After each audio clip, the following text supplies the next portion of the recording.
Hey, Indianapolis Motor Speedway fans, Doug Boles here with you with our 2008 Indianapolis 500 winner, a guy that's won more races than just about anybody who's ever strapped an Indy car on his back, and he's back again for, man, I don't know, you're coming up on 21, 22 races in the Indianapolis Motor Speedway. It's hard to believe that you've been around that long and you continue to be the guy to beat every time we show up at a racetrack. It's a lot of fun, man. I have a ton of fun, and I think the staple has been kicking off obviously each year at St. Pete for some time. I think it's their 20th anniversary maybe this year of having races, but I just love racing, man. It's a ton of fun, and hopefully we can keep winning. If you keep winning, then I should have a job for a few more years. It seems like you should, and you had some amazing wins in 2023. You guys have always been good at strategy. They do say that you save fuel better than anybody, but you had to race for some of those wins too, which was really nice to see you back in victory podium. Yeah, I think the biggest, well, not a shock, but the biggest one was probably at Indianapolis Motor Speedway. I had a great start. We had a problem in qualifying. I think we were 15th or something. I had a great start. I got to turn 7. I'm like, man, I'm already up to like 8th or 9th. And then get spun out, and we got all the way back, to the back of the pack. But to race that strategy, go to a 2-stopper, and then have that crazy finish with Graham, who was super fast all weekend. Started on the pole, was extremely fast, and what a special place to get the first win of that season. And what was that win, number 54 or 5 or something? So it was very cool, and kept that streak alive of 19 or 20 consecutive years with at least one win. Dixon wins in Miami, his first race in the Indy Racing League. So when you're in a situation like that, where you've had a great start and you're in 8th, I know you never want to be sent to the back, but had you had to race from 8th and continue from 8th, do you think you win the race? Or do you think have the strategy and that unfortunate moment really changed the game for you guys? It does. I think when you go to the back of the pack, it gives you kind of unlimited options. Right. Whether they're good or bad, you're going to figure that out pretty quickly. But I'm not sure if we would have. That caution was still going to happen. I feel like in turn 7 there was still cars spun out. Would we have had the guts to pit from 8th and go to that alternate strategy? Maybe not. I think at that point of the season we really had to go after wins. So I would like to say yes, we would have, and it would have made the race a little bit easier for us. Right. Rather than having to go all the way to the back. But and it worked out great. It worked out spectacularly, I think, for viewership. For sure. Because the last 2 or 3 laps, and he was steaming down. That was pretty special. Yeah, I had a chance to watch with the fans, sort of driver's right as you go through the chicane there, and as Graham kept closing the gap, the fans got more and more excited because they're like, this is a shootout in the last few laps, and it's exactly how it should happen. So you've run the Indy 500 for a long time, one of our favorite champions. You start on the front row more than anybody. You get all the poles, all the things you've had, and I know that every year for you, it's like, man, I should have won 4 or 5 of these things by now.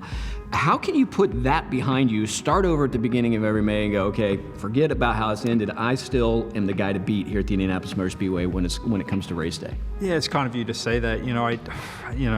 Honestly, that place owes me nothing. It's just a privilege to be able to go there and compete, and especially with the team that we do, that with. And for me, I think that's probably what keeps the fire burning so hard. Is at the end of each season, it's not really the wins that I think about or celebrate the wins. Unfortunately, it's the near misses and the losses, and I know that can be frustrating.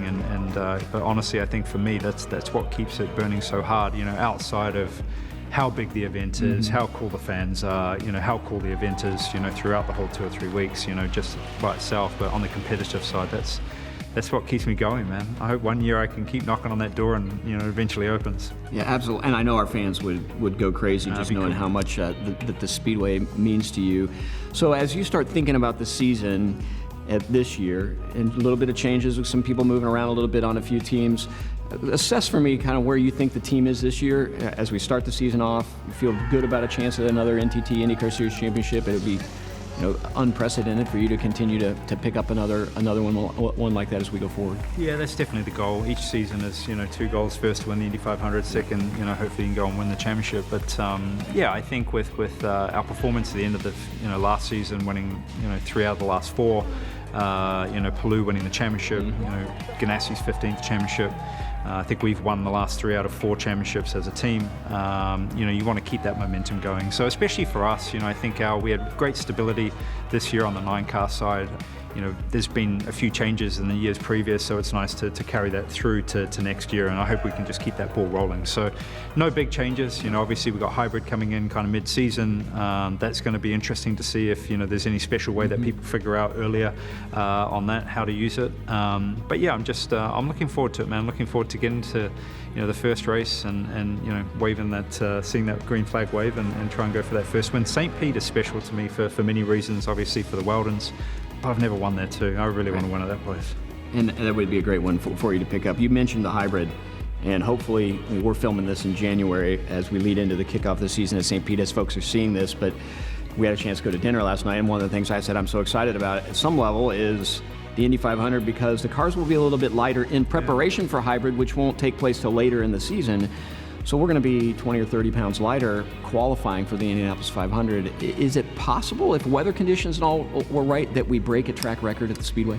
I think it's become part of the recent tradition, man, is that these speeds keep getting pretty crazy, and honestly that weight savings is going to be significant, especially for that 4-lap average. It will definitely look after the tires a little bit more. The car will get quicker up to speed down the straights, and it won't scrub as much going through the corners. So yeah, I think I don't know, 230, 235? I think, well, the track record, the 4-lap track average is 236. The 1 lap's 237. And in my mind, I'm like, okay, maybe we don't get to 237, but can you, as you said, if the degradation and the weight doesn't cause that car to go off as much over those 10 miles, could you put together 4 laps where 236 is there? I think you could. Well, yeah, I don't know. That's a bit of a big job. We'll see. I think we always go through the off-season with, performance gains and things in mind. I know Honda work extremely hard on that as well.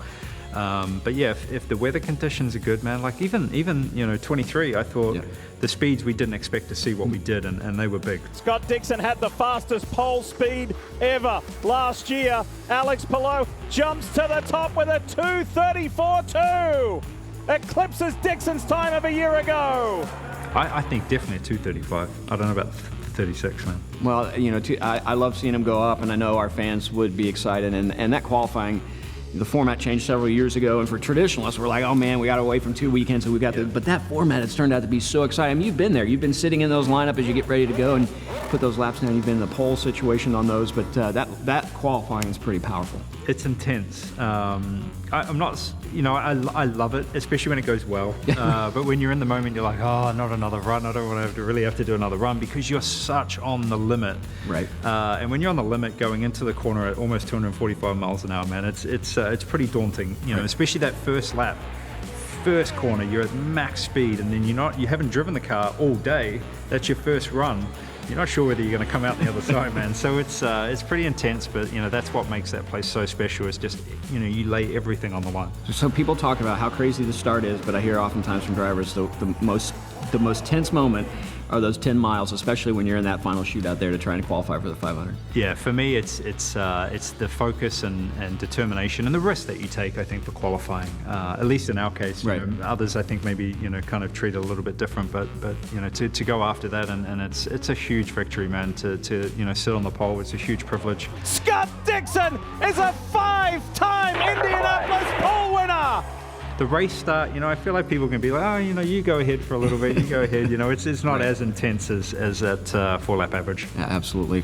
Well, ladies and gentlemen, this guy's won more races than any active driver there is now. He's right on the heels of a guy by the name of AJ Foyt in terms of race wins, and hopefully he can be right up there with Dan Weldon, Al Unser, a whole bunch of other guys who are multiple-time winners of the Indianapolis 500 by picking up a win in the 108th running of the Indy 500 coming up soon. But first, we got to see if he can get that win he wants at St. Petersburg.